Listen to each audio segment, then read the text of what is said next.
It was a text that I never thought would change everything. Eliza, everyone's staying home due to the ice storm. Christmas dinner is canceled. Stay safe. My mom's message read, its simplicity making my chest tighten. I stared at the screen, my finger hovering over the screen, as if waiting for it to change, for a follow-up text that would somehow undo what was already done. But there was nothing more. No additional words of comfort. No sudden change of heart. Just that. And so there I was. Another Christmas. Another holiday spent alone. I told myself it was fine. After all, I was used to it. Being the quieter one in the family had always put me on the outside. My sister Sophie, always the life of the party, was the one who could do no wrong in our parents' eyes. She thrived in the chaos of family gatherings, while I found myself retreating into the background, a bit too quiet, a bit too absorbed in my work. But this year, I don't know why, maybe it was the weather or just the years of feeling like I never really fit in, but the empty space in my chest grew. That cold emptiness that always seemed to be there, but I never paid attention to, suddenly felt louder. I glanced at my phone again, just to make sure. The text was still there, still the same, a storm, but I knew. Something about it didn't sit right. Maybe it was the way she signed off. Stay safe. A text meant to comfort, but somehow all I could hear was the hollow ring of it. Something was off. The thing is, I should have known better. I had learned to accept this in silence, to let it roll off my shoulders with a calmness I didn't even know I had. But the quiet always hurt the most. It was the invisible exclusion, the way things always seemed to happen without me. So I settled in, made myself hot chocolate, sat on the couch, put on the holiday movies I had been watching alone for the past few years. I tried to stay positive, to remind myself that family was family, and if they couldn't be here, then I would make the best of it. But deep down, I knew. I couldn't ignore it anymore. The lie was in the air, thick and suffocating. And I didn't even realize it then. But that single text message would be the first crack in a carefully constructed facade. A crack that would eventually unravel everything. I thought I was just the different one in the family, the one who didn't fit in. The quiet, career-focused sister who didn't understand the need for endless socializing. But what I didn't know that day, what I couldn't have known, was that my family had been hiding things from me for years. Things I would only uncover when I least expected it. As I scrolled through my Instagram feed, trying to distract myself from the void, I stopped. And that was when it hit me. A fresh post from Sophie's account. The perfect family Christmas. At Sophie's house, there it was. The same image I had missed out on year after year. The one that made me feel invisible. There they all were, gathered around her elegant dining table. Mom, Dad, aunts, uncles, cousins, everyone. They were smiling, their faces glowing with warmth and joy. Sophie, the star of the show, holding a glass of wine, surrounded by a perfect Christmas spread. The only thing missing, me. No sign of me, no mention, just a caption that read, "So blessed to have everyone together. Family traditions." I stared at the screen, my heart pounding. I had been lied to. There was no ice storm. There never had been. It was a fabrication, a convenient excuse to make sure I stayed away. And in that moment, the weight of it all crashed down on me. All the canceled events. All the times I was told something was postponed. It wasn't just this Christmas. It was years. Years of being excluded without ever being told why. Years of watching from the sidelines, hoping one day things would be different. But I couldn't escape the truth now. They hadn't just forgotten me. They hadn't just failed to invite me. They had actively kept me out. I felt sick. My hands trembled as I scrolled through more photos. There was my dad, carving the turkey with that same proud look on his face. My mom, arranging her famous Christmas cookies with a beaming smile. My nieces and nephews tearing into presents. The family gathering I had been told was canceled. But the truth? They didn't want me there. And I had been so blind, so desperate to belong, that I had believed every word. The lie was in the pictures, in the forced smiles, in the carefully curated posts. The lie was in the way they had tried to convince me year after year that it was all in my head. I wasn't welcome. And it wasn't just this Christmas. It was everything. Every event I had been excluded from. Every intimate family dinner I had missed. Every gathering where I had never been asked to join. I had spent my entire life convincing myself it didn't matter. That they loved me in their own way. But as I sat there, staring at the screen, I realized something. It had always mattered. And now, I wasn't going to let it slide anymore. I kept scrolling, trying to distract myself from the growing emptiness in my chest, but it felt like I couldn't escape it. There was something wrong, something I couldn't quite put my finger on, but I kept trying to push it down, telling myself it was just loneliness. I went through a few posts, liking pictures here and there, trying to drown out the creeping realization that kept nudging me. That's when it caught my eye. A fresh post from Sophie. At first, I thought it was just another photo of her usual perfect life, one of those smiley, overexposed family photos where everything looked staged, like a perfect Instagram filter. But this one was different. It was her, at Christmas, surrounded by the entire family. The one I had been told had been canceled because of the storm. The same family I was always excluded from, gathered around her elegant dining table, all of them beaming with happiness. They were laughing, chatting, enjoying the meal like nothing was wrong. My finger hovered over the screen. The words on the caption burned into my eyes. So blessed to have everyone together. Family traditions. I stared at it, completely frozen. The words seemed like a slap in the face, as though they had all known I would see it, as though it was meant to taunt me, to remind me that I was the one missing out on the perfect family gathering. But the worst part? The storm. The lie. There was no storm. Not even a hint of one. I glanced out the window and saw the clear, sunny skies stretching across the horizon. No sign of any snow, no evidence of anything remotely resembling the storm they'd claimed had kept me home. The truth crashed into me with a force I wasn't prepared for. I had been excluded, and they had lied to my face, woven a story so neatly, so perfectly crafted, that I never suspected it. My mother's text suddenly felt like a cruel joke. The perfect excuse, the perfect lie, to keep me out while they shared a holiday I had been denied for so long. The shaking started in my hands, spreading up my arms, and then to my chest. I kept scrolling through the photos.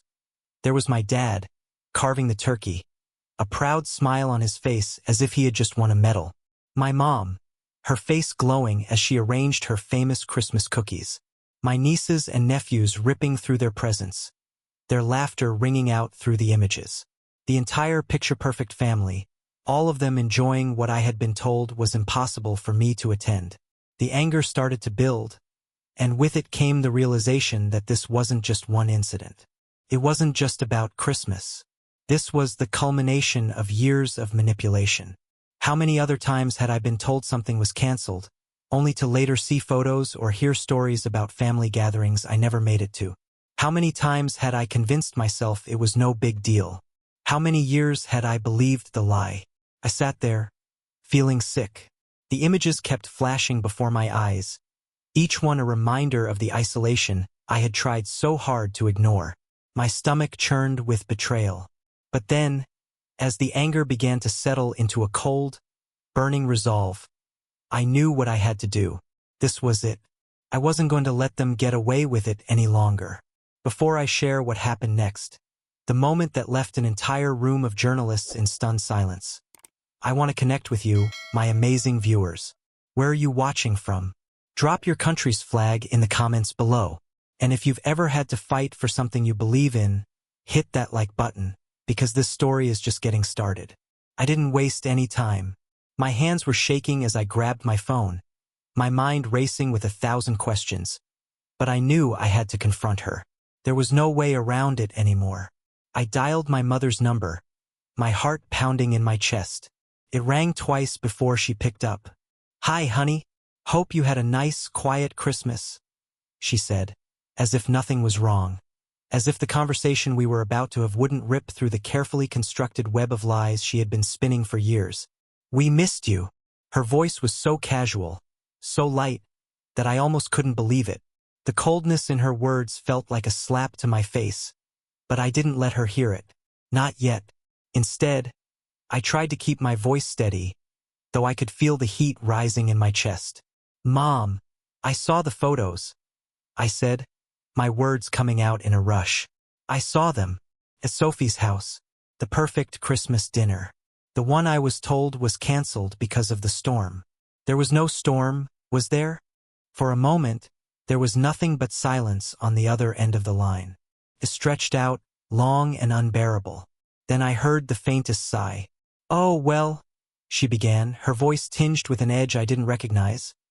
"Anna organized it last minute, and you know how you can be at gatherings. You're always so quiet and make everyone uncomfortable. We just thought." I cut her off, unable to hold it in any longer. "Thought what?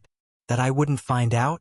That I'd just stay here, alone, while everyone else has a perfect Christmas? And you let me believe that lie?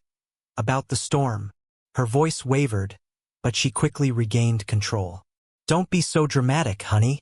We were just trying to avoid any awkwardness. You know how Sophie wanted everything to be perfect. She's just so sensitive about things like that. You know how she is." I could hear the justification in her voice, the way she tried to minimize everything. But I wasn't buying it anymore. I wasn't the little girl who would just accept whatever she was told. "Mom," I said, the words sharp and heavy. "How many times have you done this? How many other gatherings were canceled, only for me to find out they actually happened? How many times did you lie to me?"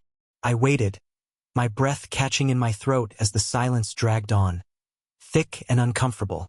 Then her words came, quieter this time, almost apologetic, but still drenched in denial. "Catherine, you're being oversensitive. It's not like that. We love you, both of you equally." She paused. "It's just that, well, Anna tries harder. She really puts in the effort to be part of the family." Her words hit me like a punch to the gut. "Effort," I repeated, my voice barely above a whisper. "Effort." I couldn't hold back the laugh that escaped me, bitter and cold. "I worked overtime to pay off your mortgage. I took time off work to care for Dad when he was sick, and what did she do? Took selfies with him, then left for her yoga retreat. But somehow, she's the one who gets the praise? She's the one who gets to be the perfect daughter." The words hung in the air, heavy and suffocating. I could almost feel her panic through the phone. She didn't know what to say, and I could hear her scrambling, the lie falling apart at the seams. I didn't mean it like that, Catherine. You're making this so complicated. We just didn't want to make things awkward. It's not about Sophie being perfect. It's just that." "Just stop," I interrupted, cutting her off again. "I'm not the one who's been making it awkward. You and Sophie have been playing me like a puppet for years, Mom. And I'm done. I'm done pretending I don't see it. I'm done pretending I'm not the one left out. I'm done." Her voice turned cold, and I could feel the shift in the air, the walls going up, the defensiveness taking over. "If you're going to be like this, maybe it's better if we give each other some space," she said, her tone sharp and final. "Call me when you're ready to be reasonable." The line went dead. I stared at my phone, the words still ringing in my ears. Space. What was she talking about? As if space would fix years of lies, years of pretending everything was fine while I was left on the sidelines. I wasn't the one who needed space. I needed the truth. I needed answers. But at that moment, I realized something. I wasn't the problem. I never had been. The problem was their need to keep up a perfect image, their need to hide behind their lies and their favoritism. I had spent my whole life trying to fit into a family that never wanted me in the first place. And now I was done. It wasn't just about the Christmas dinner anymore. It was about everything. The years of neglect. The years of pretending things were fine when they weren't. I wasn't going to let them get away with it any longer.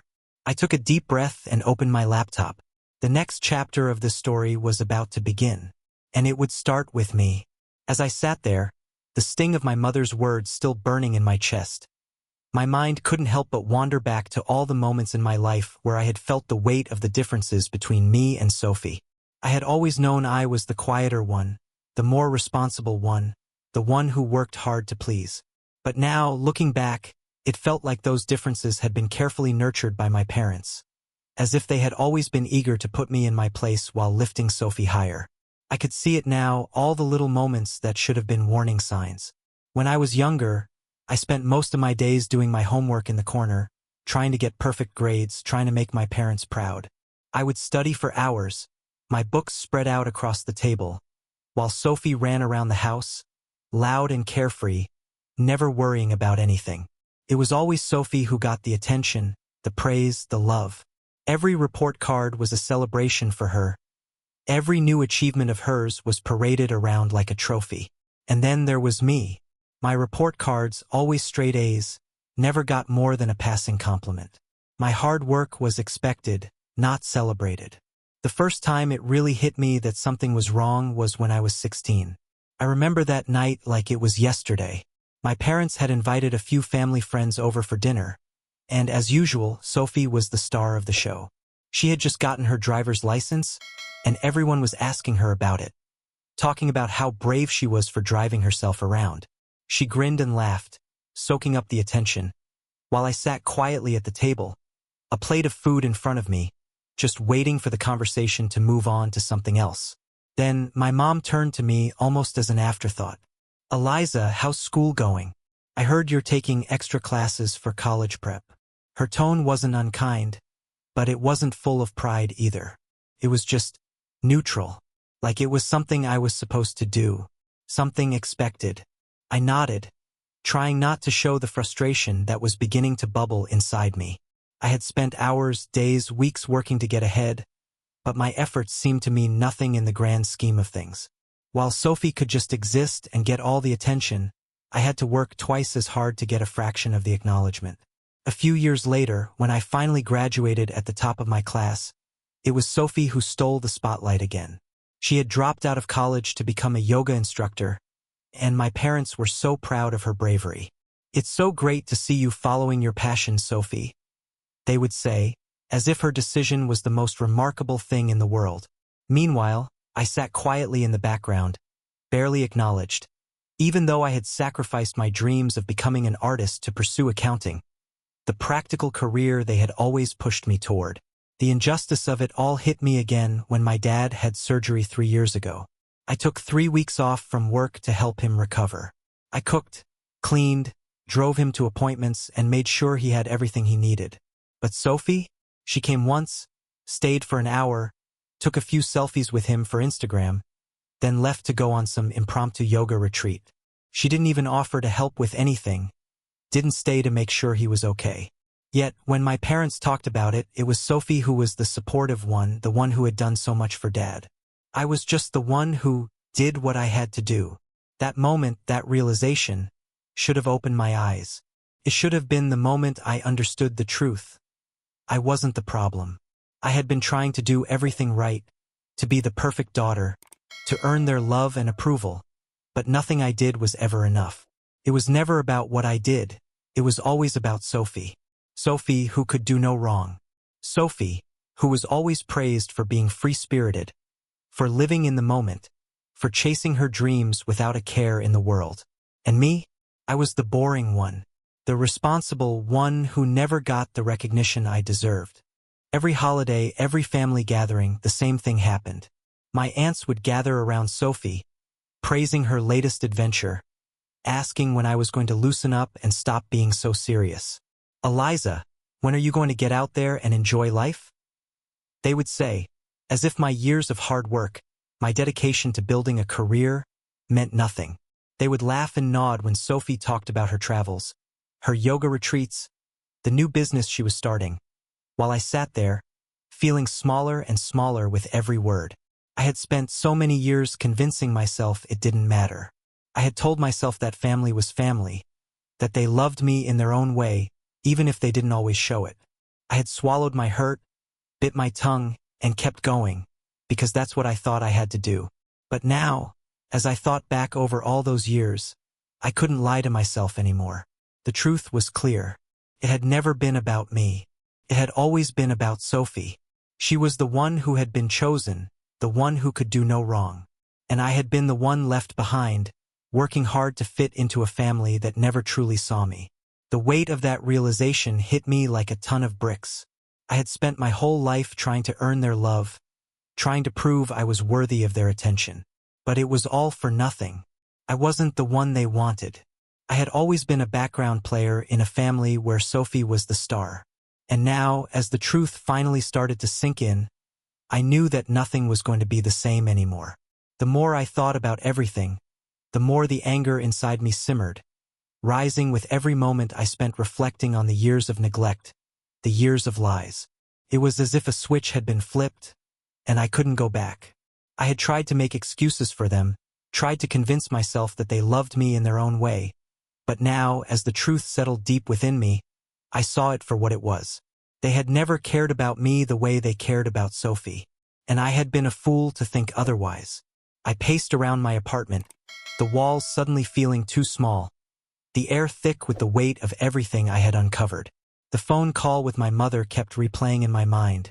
Her words, her excuses, the way she tried to brush off everything like it was nothing. It was clear now. They didn't want me there, they didn't care to include me, and they sure as hell didn't want to see me break free from their control. But as I stood there, feeling the surge of emotion rise within me, something inside me shifted. I wasn't going to let them have the power over me anymore. I wasn't going to sit back and let them keep tearing me apart, not when I had worked so hard my entire life to make them proud. I had spent years being the good daughter, the quiet one, the one who always did what was expected. And for what? To be left out? To be treated like I didn't matter? No. This time I was going to make them see me. I was going to make them face the consequences of their actions. I sat down at my desk, staring at the empty screen in front of me. For a moment, I hesitated, the doubt creeping in. Was this the right thing to do? Was I really ready to take this step? But deep down, I knew the answer. I had already spent too many years letting them walk all over me. I had already swallowed too many hurtful words, too many dismissals. I wasn't just angry anymore. I was done. Done with their lies, done with their manipulation, done with their favoritism. I opened my laptop and began typing. The words flowed out of me, raw and unfiltered. Every sentence a declaration of everything I had held back for so long. I wasn't going to sugarcoat it. I wasn't going to beg for their approval anymore. This was my truth, and it was time they knew it. I've seen the photos from Christmas dinner, I typed, my fingers moving faster than my mind could catch up. The dinner, I was told, was cancelled due to an imaginary ice storm. I want you all to know exactly what you've done. You didn't just exclude me from a family gathering. You coordinated an elaborate lie to make me spend Christmas alone. You lied to me, and you made me believe it. I paused for a moment, reading over the words, letting the weight of them sink in. The hurt, the anger, the betrayal. It was all there, written in black and white. I attached the screenshots of the text message from my mother, the proof of their deception, and then, with a deep breath, I hit send. The moment the email left my inbox, I felt a strange sense of relief wash over me. It was done. It was out there. I had spoken my truth, and now there was no turning back. But what I didn't expect was how quickly everything would unravel. Within minutes, my phone began to buzz. My Aunt Marie, who had always been one of the biggest enforcers of the family's narrative, was the first to respond. "We forgot to tell you the plans had changed," she wrote, as if that could explain away everything. "You know how things get busy with last-minute changes. Uncle Robert wasn't far behind.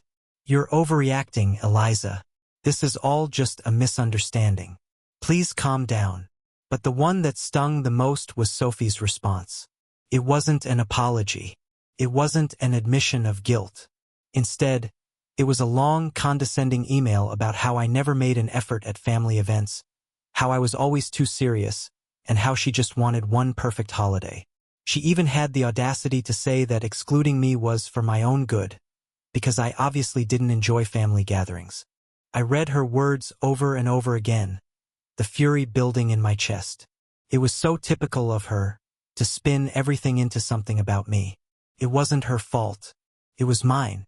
I had been the one who was too serious, the one who didn't fit into their picture-perfect world. And then the final blow came from my mother. Instead of apologizing, instead of acknowledging the hurt I had been feeling all these years, she went on the offensive. She started calling mutual family friends, telling them that I was having some sort of breakdown, painting me as the one with the problem. My father, always silent in the background, sent me an email about respecting family privacy. "This is unacceptable," he wrote. "We need to keep these matters within the family. Don't air our dirty laundry in public." I was shaking with rage. But underneath it all, there was something else. A feeling I hadn't expected. Freedom. For the first time in my life, I wasn't the one apologizing. I wasn't the one making excuses for their behavior. I was standing up for myself, and no one, not even my family, could take that away from me. I knew it wasn't going to be easy. I knew they would twist the narrative, make me the villain in their story. But I didn't care anymore. I had made my decision. I was done letting them control me. And as the responses kept flooding in, I realized that I had crossed a line I could never go back from. But that was the point. There was no going back, no pretending anymore. I was going to make them face the truth, and nothing was going to stop me.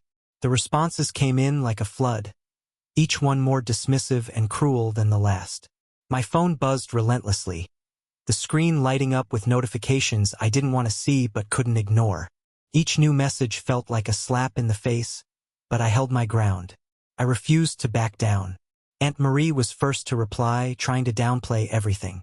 "We forgot to tell you the plans had changed," she wrote, her words so empty, so rehearsed. "You know how hectic things get with last-minute changes. It wasn't intentional." Her message felt like an afterthought, a feeble attempt to erase what had happened. But the damage was done. She couldn't change the truth, no matter how hard she tried to justify it. Uncle Robert wasn't far behind, adding his own brand of condescension to the mix. "Eliza, you're overreacting. This whole thing has gotten blown out of proportion.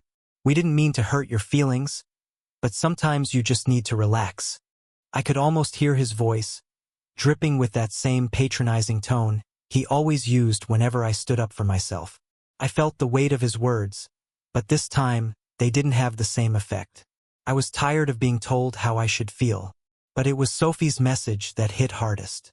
She didn't bother to apologize or acknowledge the pain I had been carrying all these years. Instead, she sent a long, cold email about how I never made an effort at family gatherings, how I always seemed too serious and distant. She went on to explain how she just wanted one perfect holiday with everyone together and how excluding me was, in her words, for my own good. For your own good. The words echoed in my mind, and I could feel the anger rising in my chest again. How dare she? How dare she say that to me after all this time? After everything I had done for this family? Her words were as hollow as the love they had shown me. It was always about her. She could do no wrong, and I was just the one who didn't fit into their perfect little world. The real gut punch, though, came when my mother finally responded. She didn't apologize. She didn't acknowledge my pain. Instead, she called me selfish, accused me of tearing the family apart. She told me that I was too sensitive, that I had always been too serious, and that maybe I just didn't understand how to be part of a real family. She started calling family friends, telling them I was having some sort of breakdown. She spun the story to make me seem like the one in the wrong. Her betrayal stung more than I could have ever anticipated. But what hit me hardest was the realization that she had been playing me all along. All those years of bending over backward to meet her expectations, to gain her approval. None of it mattered. She was never going to see me for who I was, only for who she wanted me to be. And then there was my father. His response came in the form of a short, cold email. He didn't offer any words of comfort or support. Instead, he told me to respect family privacy and keep our issues behind closed doors. "This isn't the way to handle things," he wrote. "We need to keep things within the family. This is unacceptable." His words were like a final nail in the coffin. I had spent my whole life trying to earn his approval, trying to prove myself worthy in his eyes. But now I saw it for what it was. He didn't care. He never had. It was then that the full weight of everything hit me. My family had never been what I thought it was. They were not the loving, supportive group I had always imagined. They were a carefully crafted illusion, built on lies, favoritism, and manipulation. As their responses continued to pour in, I could see the truth for what it was. I wasn't the one who needed to apologize. I wasn't the one who had broken the family. The truth was, they had been breaking me for years, and I had finally had enough. I sat there, staring at the screen, reading over the messages again and again. They were trying to twist the narrative, trying to make me the villain in a story that I never asked to be a part of. But I wasn't going to let them. I wasn't going to back down, no matter how hard they tried to silence me. I realized that this wasn't just about one holiday, one Christmas dinner. This was about everything. This was about the years of being overlooked, the years of being made to feel like I didn't matter. This was about the lies they had told me, the manipulations they had used to control me, to keep me in my place. But the hardest part was the realization that they weren't going to change. They weren't going to apologize. They weren't going to take responsibility for what they had done. And that's when it hit me. I didn't need them. I had spent my whole life looking for validation from them. But in the end, it was clear. I had to validate myself. I had to be my own source of strength, my own source of love. Their reactions didn't matter anymore. What mattered was that I had finally seen the truth. I had finally seen them for who they were. And I was done being their victim. I took a deep breath, closing my laptop. The world was never going to be the same again, and neither was I.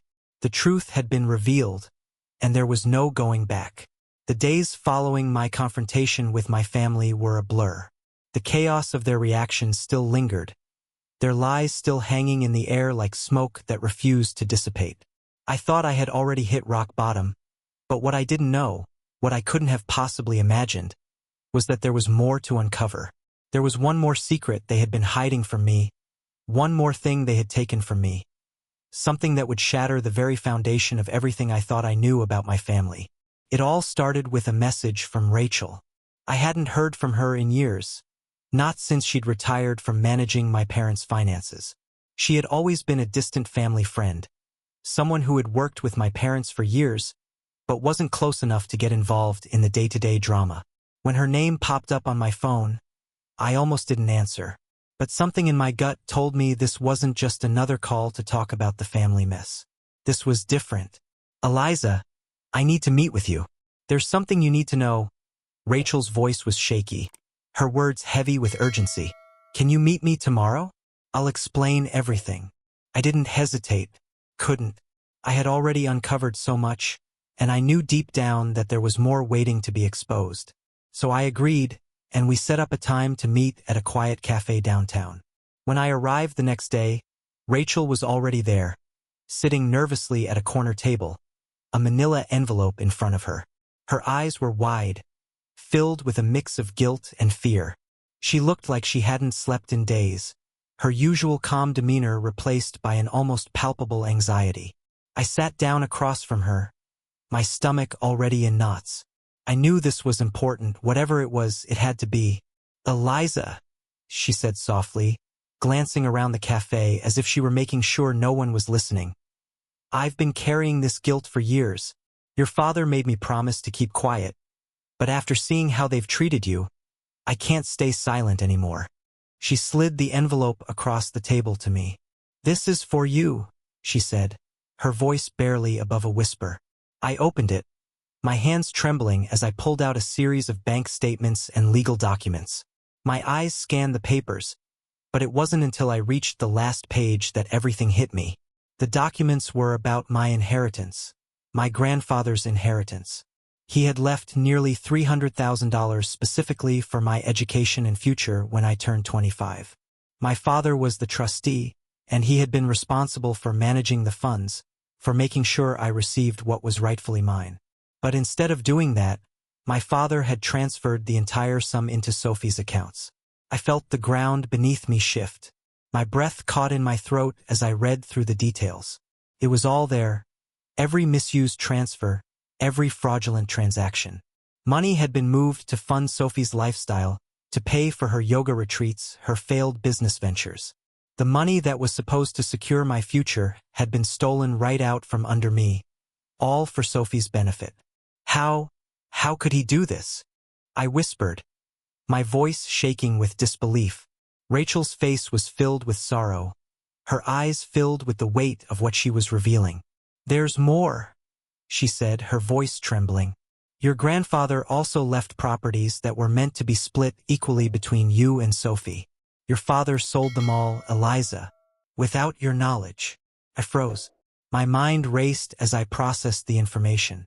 The properties, those were supposed to be my inheritance too, a legacy meant to help me build a life of my own.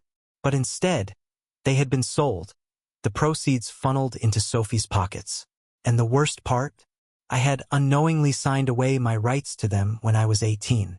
Rachel continued, her voice barely audible. "Remember when they had you sign that document? It was supposed to be for medical decisions in case anything happened.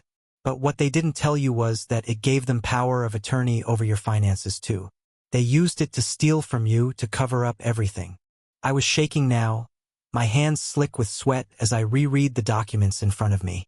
My inheritance, the money and properties my grandfather had left for me, had been siphoned off, funneled into Sophie's accounts, and I had been none the wiser. My hard work, my sacrifices had been for nothing. All of it had been stolen, and I had never known. I sat back in my chair, my mind spinning. I could barely process the magnitude of what I had just learned. Everything I had worked for, everything I had struggled to achieve, had been taken from me. And it wasn't just the money.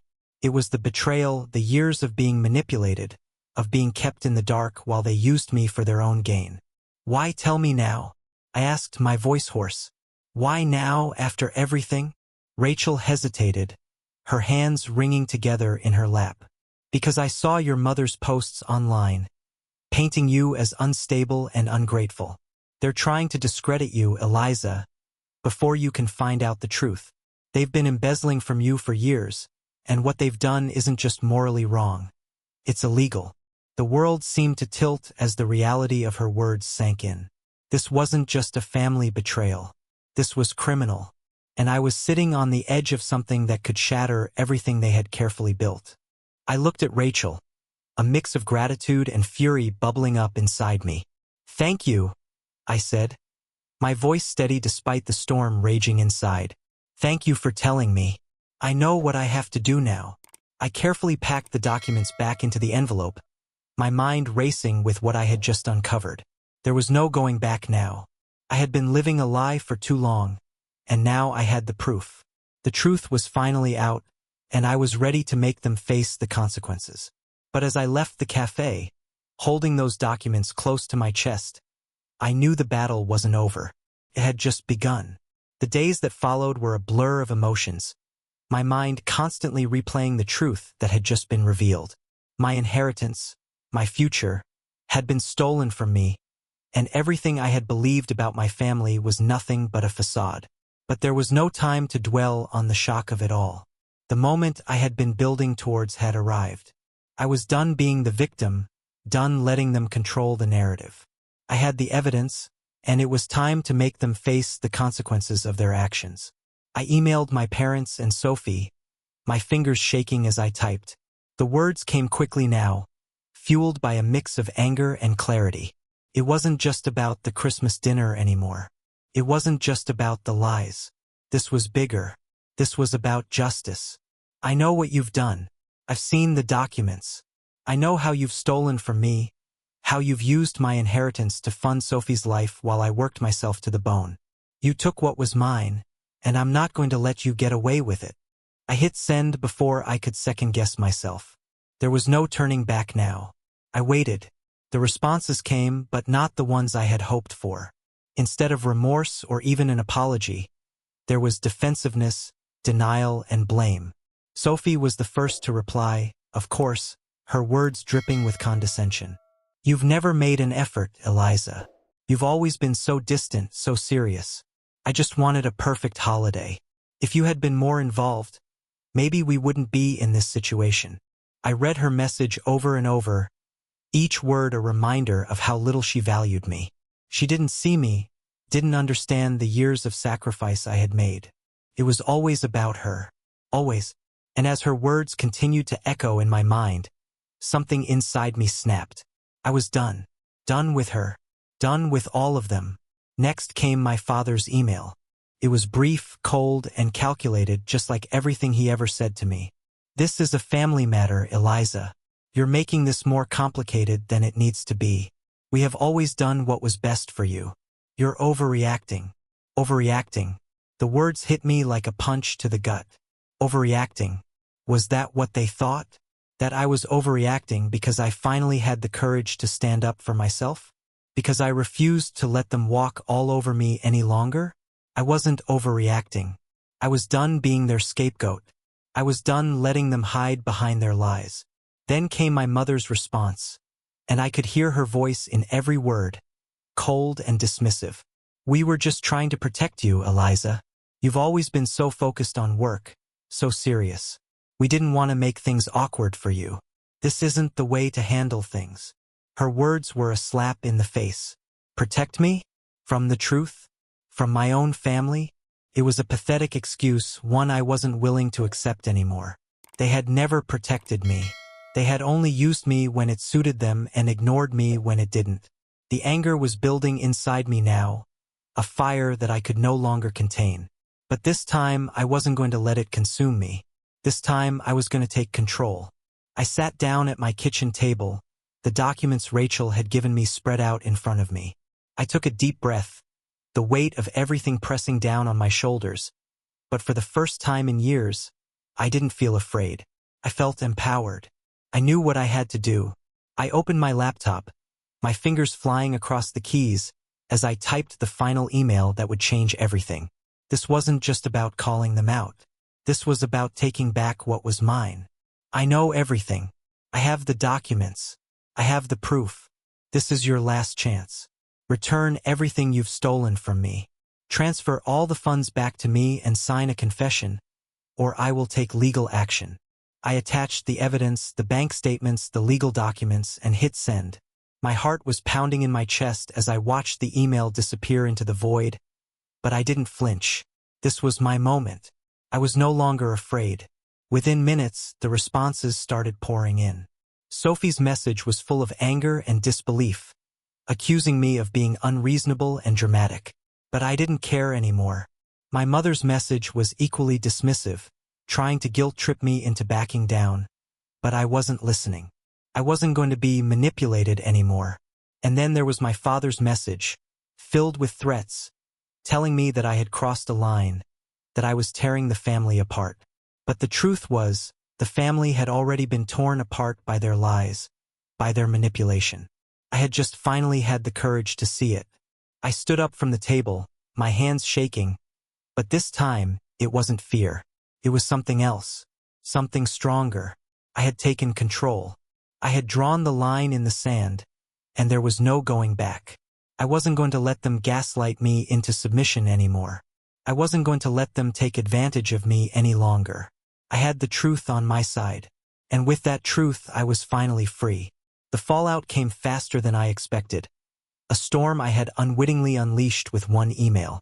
At first, it seemed like nothing was happening. The silence was almost louder than their responses had been. But then, one by one, their reactions began to spiral, and it was clear that the facade they had so carefully crafted was beginning to crumble. It started with Sophie. Her anger was palpable, her words dripping with venom as she accused me of ruining everything. She couldn't believe I was doing this, couldn't believe I was throwing away years of family for the sake of some petty revenge. She told me that I was acting irrationally, that I was overreacting, but I could hear the underlying fear in her voice. She knew what I had. She knew the truth was now out in the open. But it wasn't just Sophie. My mother went into full damage control mode, calling everyone she could to try and explain her side of the story.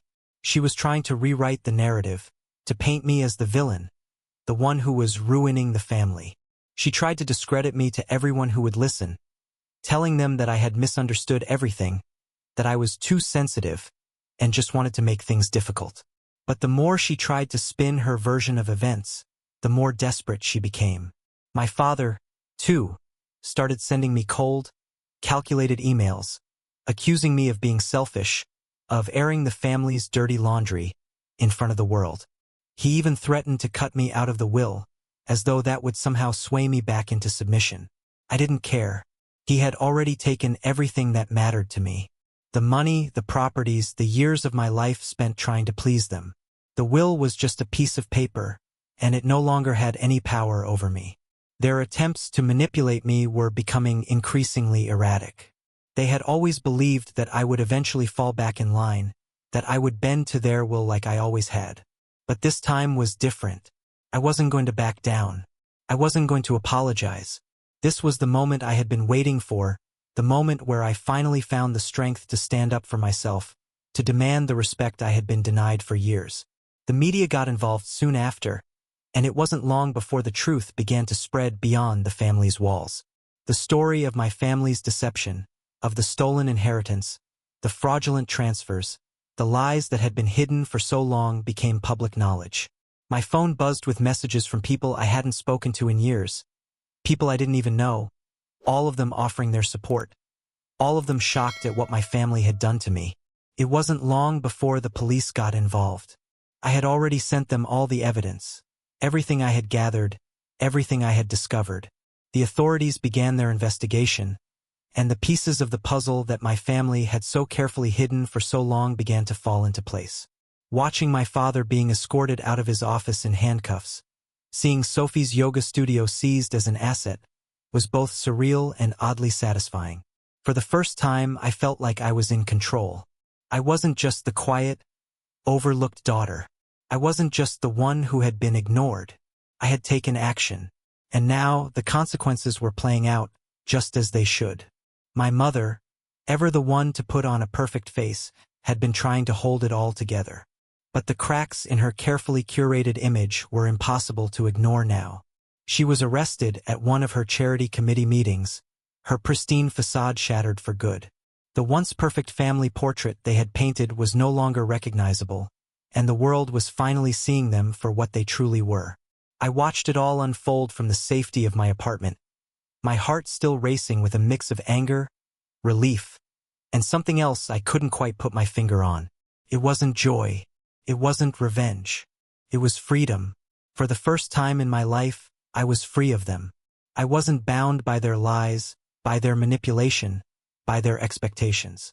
The weight that had pressed down on me for so many years was finally gone, and I could breathe. But even as the police arrived at their doors and the media circled like vultures, I didn't feel the satisfaction I thought I would. There was no joy in seeing their downfall, no sense of victory in watching their perfect lives unravel. All I felt was emptiness. Years of pent-up emotions, years of trying to fit into a family that never truly saw me, suddenly seemed insignificant in the face of everything that had happened. The truth had been exposed, but what did it really mean? What had I gained? Sure, I had reclaimed my inheritance. I had exposed their lies, but at what cost? My family was gone. The people who were supposed to love me, support me, had shown me their true colors. And in the end, that was the hardest part of all. I sat in my living room, staring at the blank screen of my laptop, my hands shaking as I thought about what came next. I had fought for the truth. I had fought for my own voice, my own dignity. But now, as the dust began to settle, I realized that I didn't need their approval anymore. I didn't need them at all. I had spent so many years chasing after their love, trying to prove I was worthy. But now I knew that the love I had been searching for didn't come from them. It had to come from me. I was finally free, and I was ready to start living my life on my own terms. The fallout was just the beginning. What came next was entirely up to me. A year had passed since the storm of revelations and confrontation tore through my life, and in many ways, it felt like a lifetime ago. The dust had settled, but the scars remained, etched deep into my soul, reminders of the battle I had fought and the family I had lost. The world had changed, and so had I. Looking out the window of my new apartment in Denver, I watched the snow fall gently outside, the white flakes drifting down in quiet harmony. It felt like a metaphor for the peace I had finally found. There was something soothing about the stillness of the world around me. A year ago, I had been drowning in chaos, consumed by the lies of a family who had never truly seen me. But now I had learned to live for myself, and that was enough. My life had transformed in ways I hadn't imagined. After the legal battle, after everything had been exposed, I decided to leave everything behind. The weight of my past had been unbearable, and I knew that I couldn't stay in the same place, surrounded by memories of the betrayal, the gaslighting, and the manipulation. I moved to a new city, far away from the people who had tried to break me, and started over. It wasn't easy at first. The loneliness was a constant companion, and there were days when I doubted myself, when I wondered if I had made the right choice. But with every passing day, I grew stronger. I built new relationships, found new purpose, and began to see life through a clearer lens. For the first time in my life, I wasn't living for anyone else. I was living for me. The people who had once been my family were no longer a part of my world, and the more time passed, the more I realized how little I missed them. My colleagues at work respected me for my intelligence and work ethic, not for the role I had played in their perfect family portrait. My friends, genuine and kind, valued me for who I was, not for how I fit into their image of what a daughter should be. They didn't ask me to change, didn't expect me to be anything other than exactly who I was. And that was enough. The holidays came and went without the usual anxiety, without the weight of pretending everything was fine. I didn't have to make excuses for why I wasn't with my family anymore. I didn't have to apologize for the distance I had put between us. I had learned that there was no shame in putting my well-being first, no shame in walking away from people who had treated me like an afterthought for so many years. And then, one morning, I received a message from Rachel. She had been there for me throughout everything, quietly supporting me when I had no one else. Her text was simple but poignant. I found something while going through some old files. I thought you'd like to have it. Curious, I agreed to meet her at a cafe downtown. When I arrived, she handed me an old photo album, its cover worn and faded from years of use. I flipped through the pages, and for the first time in what felt like forever, a smile crept onto my face. There, among the pictures of my grandfather and me, were moments I had almost forgotten. In one photo, my grandfather was teaching me how to fish. We were both laughing at some silly joke, the sun shining down on us, and for a moment, it felt like everything had come full circle. In that moment, I realized just how much I had lost, but also how much I had gained. Rachel looked at me, her eyes soft with understanding. "He always said you were the strong one," she said, her voice gentle. "He knew they favored Sophie, but he believed you would overcome it." I touched the photo of my grandfather, his kind smile still vivid in my mind. He had believed in me even when I hadn't believed in myself. And now I realized his belief had never really left me. That year, that journey had changed me. It had forced me to confront the deepest parts of myself, the parts one had hidden away for fear of being hurt again. But now those wounds were healing, and I was finally free. Free from the lies, free from the manipulation, free from the expectations that had suffocated me for so long. It wasn't about revenge anymore. It wasn't about making them pay for what they had done. It was about something far more important: reclaiming my life. The courage to stand up for myself, to demand the respect I deserved, had given me something more valuable than money or possessions. It had given me the strength to move forward, to rebuild my life on my own terms. 1 year later, I wasn't the person I had been. I was no longer the quiet, overlooked daughter. I was Eliza, the woman who had fought for her truth, the woman who had found her voice. And for the first time in my life, I felt truly alive. As the snow continued to fall outside my window, I smiled. The world was still turning, and I was finally free to live in it. The days that followed continued to bring a sense of clarity, a quiet peace that I had never known before. In the silence of my apartment, with nothing but the hum of the city outside my window, I started to understand just how much I had been holding on to. For years, I had been bound by the weight of my family's expectations, their judgments, their lies. But now, with that weight lifted, I could finally breathe again. It wasn't just about the legal victory, though that had been cathartic in its own right. It wasn't just about the inheritance or the revenge I had gotten from uncovering the truth. It was about the freedom to live life without the shadow of guilt or manipulation hanging over me. It was about the strength to walk away from a toxic situation, no longer pretending that I needed the approval of people who had never really seen me for who I was. I spent more time focusing on myself, rediscovering passions I had buried under years of obligation. I took up painting again, something I had once loved but abandoned to follow the practical path that my parents had laid out for me. I would lose myself in the colors, in the brushstrokes, letting my emotions flow onto the canvas in a way I had never allowed myself to before. I was no longer trying to fit into someone else's mold. I was finally creating my own. Work was different now, too. I had earned respect from colleagues who saw me for my abilities, not my family connections. The endless hours I had put into my career had paid off in ways I hadn't fully appreciated before. I had moved from one promotion to another, but now I felt grounded in what I did.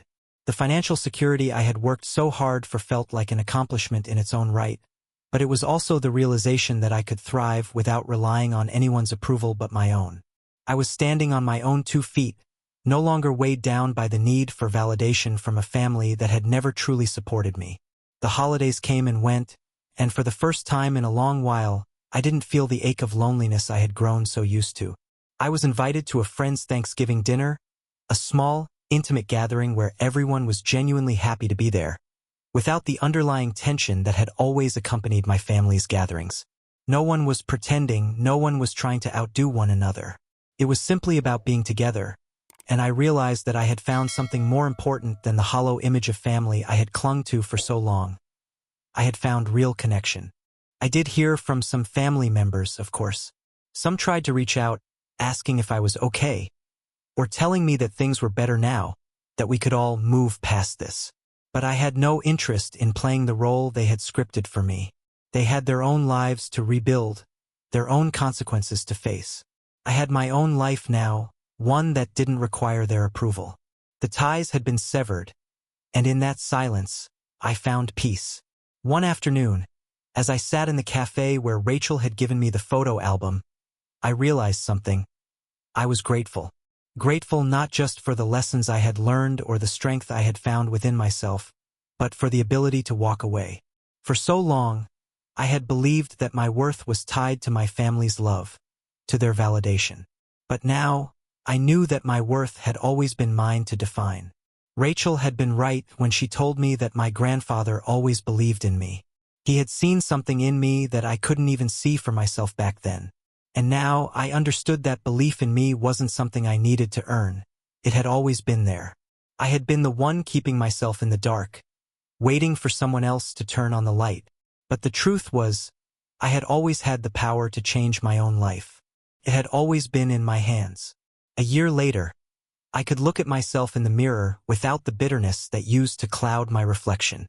I had let go of the need to be accepted, to be loved in the way I had imagined I should be loved. I had come to understand that love, real love, was about freedom. Freedom to be who you truly are, without fear, without judgment. Freedom to walk away from what doesn't serve you, even if it's painful. I wasn't a perfect person. I had flaws, I had made mistakes, and I had carried my own burdens. But I had also learned to forgive myself. And that, more than anything, was the greatest gift I could have given myself. As the months went on and the seasons changed, I knew that my journey wasn't over. Life would continue to throw its challenges my way, but for the first time in a long time, I was ready to face them. Because now I was standing tall not just for myself but as myself. And that was enough. The seasons continued to shift, as they always do, but now the world around me felt different. It wasn't just the quiet I had learned to embrace, or the newfound strength that had taken root deep within me. It was the understanding that I had truly started over. Not just in the sense of my career or living situation, but within myself. I had started to build a life without the fear of rejection, without the constant pressure to please people who would never appreciate me. Every small victory, every piece of personal growth, whether it was finishing a new painting, making a decision without second-guessing myself, or simply sitting quietly without the constant chatter of old doubts, felt like a rebirth. But there were still moments of reflection, moments when I would find myself thinking back on the years of my life that had been lost in the shadow of family expectations. It wasn't regret, but a quiet sadness for the girl I used to be, the girl who thought she wasn't enough. That girl, the one who tried so hard to earn approval, to fix broken relationships, had been necessary. She had carried me to this point. But she was no longer who I was. Every so often, I'd hear snippets of news about my family. Sophie's yoga business had collapsed, her so-called perfect life falling apart in the wake of her failed ventures. My mother's social media presence had been shattered after her arrest, and my father, ever the stoic figure, had retreated from public life, the shame too heavy for him to bear. The news, though it once would have affected me deeply, now felt distant. I was no longer a part of that world, and they were no longer a part of mine. There were moments when I wondered if they ever felt any remorse, if they ever regretted the way they had treated me. But those thoughts didn't linger for long. I had learned that my healing wasn't their responsibility. It was mine, and I was already moving forward. I didn't need to know whether they had changed. What mattered was that I had. What mattered was that I was finally free. One day, as I was walking down the street, lost in my thoughts, I ran into an old friend from my hometown, someone I hadn't seen since before everything had unraveled. She greeted me with a warmth that caught me off guard, and for the first time in a long time, I realized just how much I had been missing out on by keeping my world so small. I had spent so many years keeping my heart guarded, afraid of being hurt again, that I hadn't allowed myself to experience the fullness of life outside of my family's shadow. We sat down for coffee, talking about everything and nothing, and for the first time, I didn't feel like I was hiding. I was simply myself, open, unafraid, unburdened by the past. She told me how much she admired my strength, how she had seen my journey unfold from afar, and how proud she was of the woman I had become. It wasn't validation I was looking for, but hearing those words felt like a seal of approval. Not from anyone in my family, not from anyone who had ever tried to control me, but from the people who truly saw me for who I was. It was in that moment that I realized how much of my life had been spent trying to earn love from the wrong places. True love, the kind that lasts, comes from the acceptance of who you are, not from trying to fit into someone else's mold. The following months were filled with new beginnings. I made new friends, genuine ones who didn't ask me to be anything other than myself. I took more risks, whether it was starting a new project at work, traveling to new places, or even taking time to do the things I loved without guilt. I painted more, wrote more, laughed more. The person I had been for so long, the one who carried the weight of her family's expectations, began to fade into the background as I stepped fully into the life I had created. One day, as I was walking to work, a thought struck me, simple, yet profound. I wasn't just surviving anymore. I was living. I had learned that life isn't about perfection. It's not about avoiding mistakes or playing a role that others have cast for you.